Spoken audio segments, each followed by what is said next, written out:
हरियाणा में राज्यसभा चुनाव की तारीखों का ऐलान होते ही पूर्व सांसद कुलदीप बिश्नोई दिल्ली दरबार में फिर से एक्टिव हो गए हैं। बुधवार 27 नवंबर को उन्होंने केंद्रीय गृह मंत्री अमित शाह से मुलाकात की। अब इस मुलाकात की टाइमिंग पर भी सवाल खड़े हो रहे हैं। इसका कारण है कि इससे पहले कुलदीप बिश्नोई ने दिल्ली के चक्कर तब लगाए थे जब साल विधानसभा चुनाव से पहले ही हरियाणा में राज्यसभा चुनाव हुए थे। हालांकि तब कुलदीप को नज़रअंदाज कर भाजपा से पूर्व विधायक किरण चौधरी को राज्यसभा का टिकट दे दिया गया था। नमस्कार, आप देख रहे हैं सिटी तहलका। मैं हूं आपके साथ जितेंद्र अहलावत। कुलदीप बिश्नोई की केंद्रीय गृह मंत्री अमित शाह से मुलाकात और राज्यसभा चुनाव के संदर्भ में उनकी सक्रियता हरियाणा की राजनीति में एक महत्वपूर्ण संकेत है। पिछले कुछ वर्षों से बिश्नोई परिवार भाजपा से दूरी बनाए हुए था, खासकर आदमपुर विधानसभा चुनाव में हार के बाद। हालांकि राज्यसभा चुनाव की ओर बढ़ते हुए कुलदीप बिश्नोई ने फिर से दिल्ली दरबार में अपनी उपस्थिति दर्ज कराई है। आपको बता दें कि किन कारणों से वो दूरी बनाए हुए, क्या क्या मुख्य कारण रहे हैं।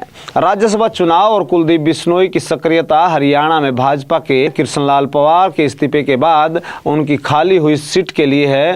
राज्यसभा चुनाव अब हो रहे हैं तो 20 दिसंबर को मतदान होगा और 10 दिसंबर तक नामांकन की अंतिम तिथि है। इस स्थिति में कुलदीप बिश्नोई ने एक बार फिर से भाजपा से संपर्क किया है और संभवतः राज्यसभा में उनकी दावेदारी अब पेश कर रहे हैं।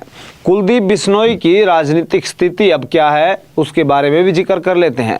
बिश्नोई और उनका परिवार पिछले कुछ वर्षों से सरकार में किसी महत्वपूर्ण पद से दूर हैं। आदमपुर में उनकी हार के बाद उनका राजनीतिक प्रभाव कुछ कम हुआ है। इसके अलावा बिश्नोई परिवार को भाजपा की ओर से राज्यसभा का टिकट नहीं मिलने के कारण उनके मन में कुछ असंतोष भी था।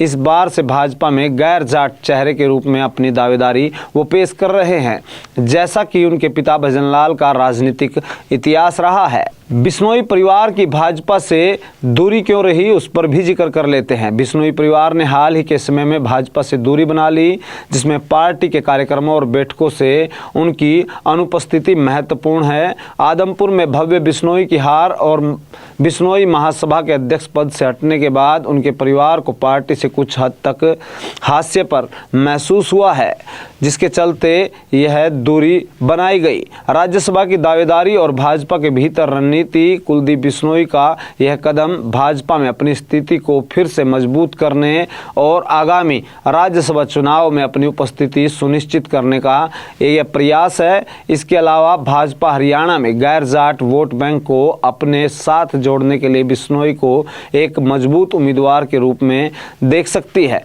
क्योंकि उनके पिता भजनलाल का नॉन जाट वोट बैंक पर अच्छा प्रभाव रहा था। कुल मिलाकर बिश्नोई परिवार भाजपा से दूर होते हुए राज्यसभा चुनाव में अपनी दावेदारी को लेकर सक्रिय नजर आ रहा है। यदि भाजपा बिश्नोई को टिकट देती है तो यह पार्टी की प्रदेश में जाट विरोधी रणनीति को ध्यान में रखते हुए हो सकता है, क्योंकि कुलदीप बिश्नोई की पहचान एक गैर जाट नेता के रूप में है। और दूसरी तरफ शैलजा से भी जब पत्रकारों ने सवाल किया था तो उसको लेकर भी उन्होंने कांग्रेस में आने को लेकर अपना जवाब तलब किया था, जिसको लेकर अब तरह तरह के कयास लगाए जा रहे हैं। अब सवाल बड़ा ये है, क्या कुलदीप बिश्नोई को राज्यसभा सीट मिल पाएगी, क्या भाजपा इसे उम्मीदवार बनाएगी, या फिर कुलदीप बिश्नोई इसके बाद बड़ा कदम उठाएंगे। यह देखने वाली बात होगी। आपको क्या लगता है, कमेंट करके जरूर बताएं। देखते रहे सिटी तहलका। नमस्कार। अब किसी भी प्रकार के दर्द से क्यों होना परेशान, जब ऑर्थो चार्ज कैप्सूल हो आपके पास। सभी प्रकार के दर्द में आयुर्वेदिक पद्धति पर आधारित रामबाण इलाज। कबीर औषधालय का ऑर्थो चार्ज ऑयल कैप्सूल और सिरप आपको देता है तुरंत आराम। अनेक प्रकार के दर्द जैसे sciatica, spondylitis, rheumatic pain, arthritis, lumbar pain, सभी दर्द को दूर करने का रामबाण इलाज। 100% आयुर्वेदिक जड़ी बूटियों से बनाया गया ऑर्थो चार्ज कैप्सूल और ऑयल एक बार प्रयोग में अवश्य लाएं। अधिक जानकारी के लिए संपर्क करें। एड्रेस: कबीर औषधालय, सेक्टर 14, सोनीपत, दिल्ली, NCR।